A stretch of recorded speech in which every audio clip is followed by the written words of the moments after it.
તો આજે છે ને મારે થોડીક વાતો તમારા બધા જોડે શેર કરવી હતી. તો એક દિવસ કેવું થયું, મારા પપ્પા નાવા ગયા હતા અને મારી મમ્મીએ મારા પપ્પાનો ફોન ચેક કર્યો. પપ્પા પાછળ જ ઊભા છે. હા, ફોન ચેક કર્યો તો એમાં મમ્મીએ જોયું બાબુ મંડપ સર્વિસ. તો એમાં મમ્મી ગઈ વોટ્સઅપમાં. તો મારી મમ્મી પપ્પાને પૂછે કે હે સંદીપ, આ બાબુ મંડપ સર્વિસ વાળો એમ કેમ પૂછે છે, બેબી જમી લીધું? આવું છે પરણેલા પુરુષનું ભાઈ. હા, અને એક દિવસ કેવું થયું, એવું જ હતું, મારા મમ્મી પપ્પા બેસ્યા હતા, સન્ડેનો દિવસ હતો. તો મમ્મીએ પપ્પાને પૂછ્યું, સંદીપ તમે આજ સુધીની મોંઘી ડીશ કઈ ખાધી? મારા પપ્પા માથું નમાવીને બોલ્યા, લગનનો કંસાર. આજથી 15 વર્ષ પહેલા મારા પ્રિય સાસુમાએ ઈ કંસાર મને ચખાડ્યોય નહોતો, સૂંઘાડ્યો હતો. એના આજ સુધી હપ્તા ભરું છું યાર. તો આવું છે, આવું પરણેલા પુરુષો ચાલે.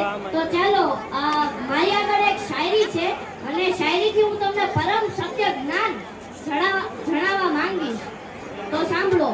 ऐसा जरूरी नहीं है कि हर रिश्ते बेवफाई से ही खत्म हो. ऐसा जरूरी नहीं है कि हर रिश्ते बेवफाई से ही खत्म हो. कुछ रिश्ते बीवी के हाथ में मोबाइल आने से भी खत्म हो जाते